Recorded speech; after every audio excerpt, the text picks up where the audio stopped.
So I kind of manned up and reached out to her and thinking, oh, she's probably going to think I'm some crazy person that, just randomly reaching out. No. Yeah, but she was super receptive, obviously, and here we are. And it was just an amazing experience to just start hiking together and just see how it went. And we ended up being extremely compatible. And I think the turning point for us was our first outing. I think it was the fourth or fifth day of our first outing together.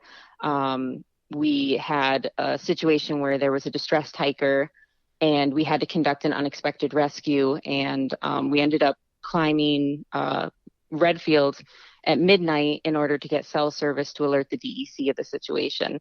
And just the way that we flawlessly, almost without even speaking, worked together in that situation in a high pressure, intense scenario. We didn't know each other that well. It was just completely flawless. There was no ego. We went back and forth on who was taking the lead, and it was just a really smooth experience. And I think that was probably the moment where we were like, okay, yeah, we're partners. Like, we can do this. We can get through some pretty intense stuff together, even though we didn't know each other that long. That's fascinating. And what was your first hike? So you said that was day 4 or 5, you said? So obviously it was whatever your first hike together was pretty big. Yeah. Yeah. Yeah, go for it, Katie. Our first mountain together was Esther, I believe. Yeah. Yeah. Yeah, we kind of did reverse through hike. We wanted to hammer out some of the sections we hadn't really done yet. And not that we haven't done Esther and Whiteface before, but I haven't done some of the road walking between Whiteface and Cascade. We wanted to hammer out the bushwhack from Big Slide to Porter. So we just put together this weekend where we did some of those things and we camped and we got to know each other. And then I think it was on our 3rd or 4th day, we headed out to Adirondack Lodge, and we had 2 other people with us too, 2 other friends.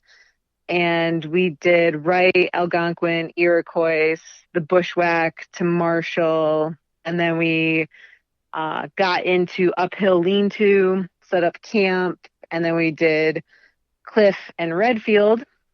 And we were calling it a night. And everyone was in the lean-to and we're starting to like fade off, go to sleep. And we started to hear this call for help around like 11 o'clock at night. And we just kind of assessed the situation. And since there was 4 of us, 2 of us stayed in the lean-to and Katie and I went out and we found the voice. That's awesome. Very nice. Katie's search and rescue experience certainly came in handy there for sure. Yeah. Yeah. And Bethany as well, with her wilderness therapy background, we've both been pretty involved with searches in the past. And it was just a seamless situation for us. Cool. So let me ask you this question. So when you met for the first time, it seems like there was probably like a weird pressure, like it's like a first date, but not really a first date, but kind of a first date. There must have been that weird, kind of moment, like, oh, I hope she thinks I can hike okay. I hope I'm not going too slowly. Were those thoughts going through your minds? I've never met someone they were for me. to hike like that. Yeah.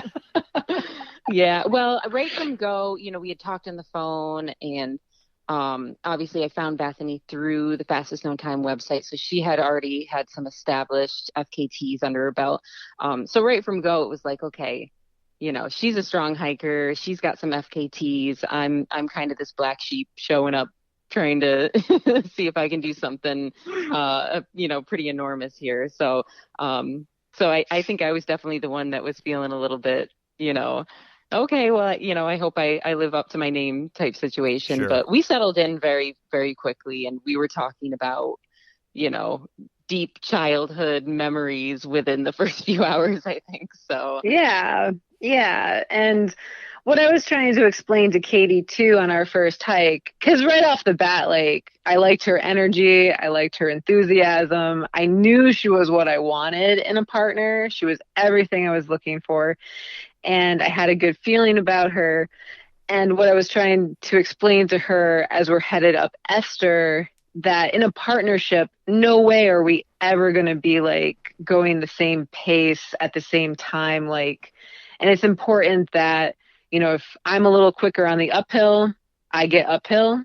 And if she's a little quicker on the downhill, she uses that, you know, like you're just not trying to always be right next to each other. So like, I think it was good. We're both strong communicators, and we, you know, Katie let me know how she was feeling. I let her know how I was feeling. And, you know, I've definitely had partnerships where like I see people burn themselves out. I see myself burn myself out trying to keep up with other people too. And I knew with the unsupported effort, we just couldn't afford that. You know, it's an endurance.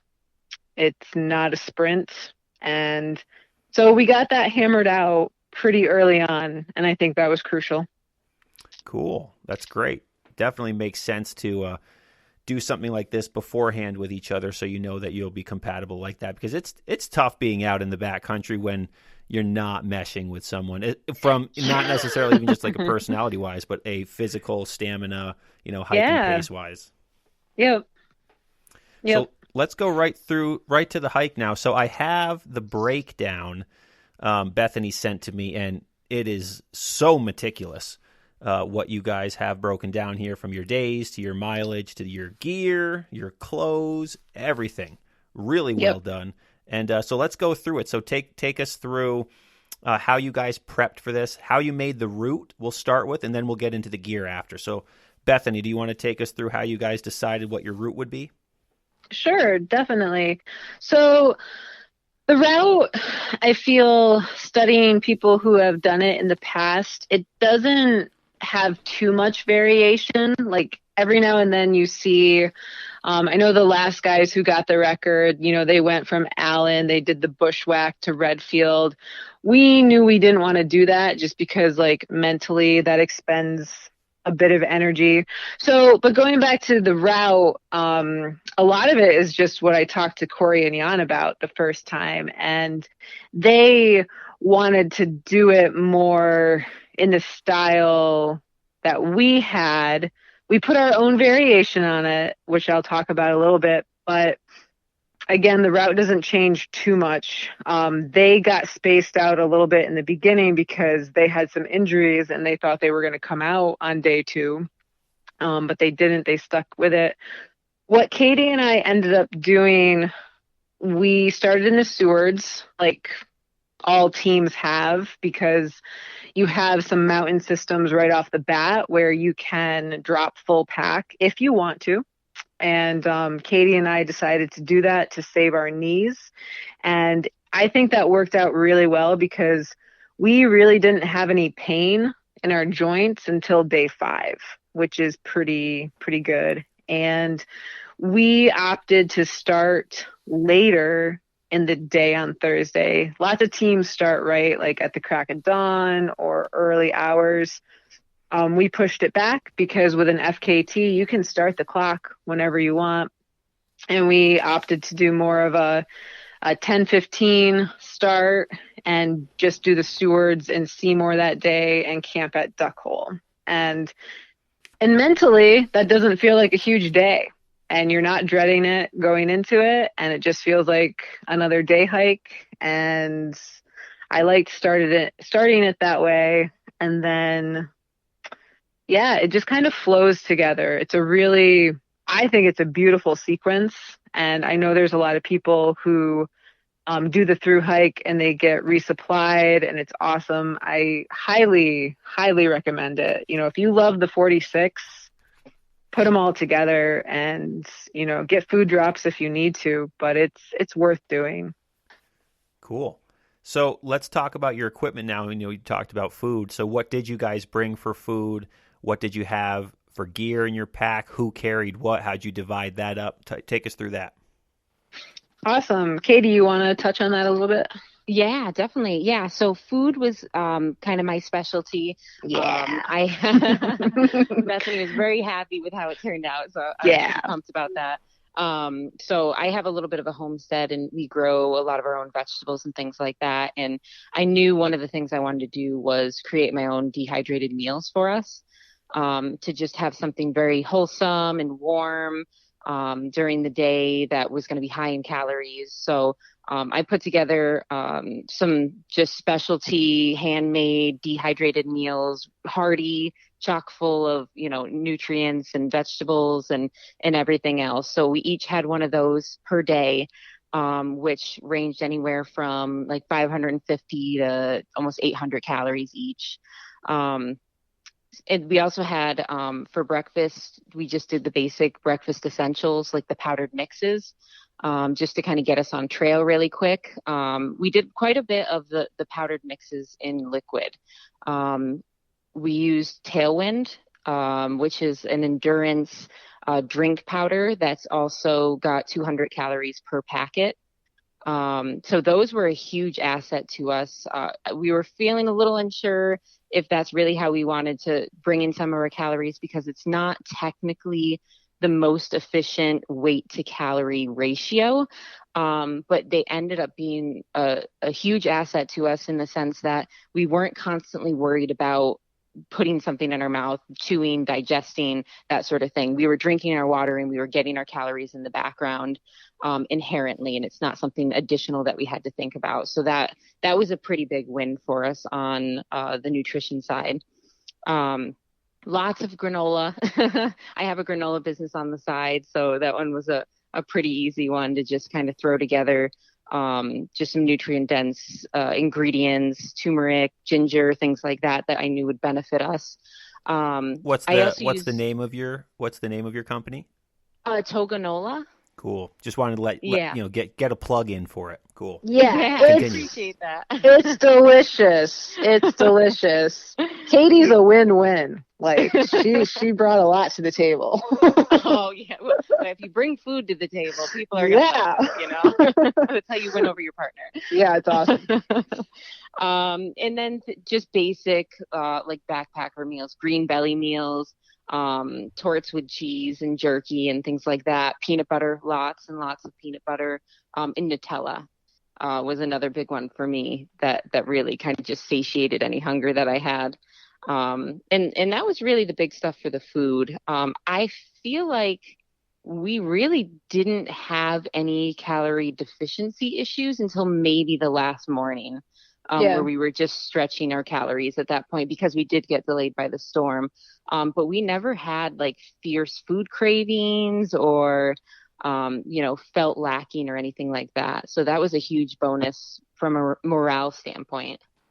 Totally. Do Yeah. you always make dehydrate your own food when you go out backpacking? It's something I started doing this year, and I realized Cool. really quickly how the benefits of it when I had an extremely settled and happy stomach when I did the Northville Placid Trail last month.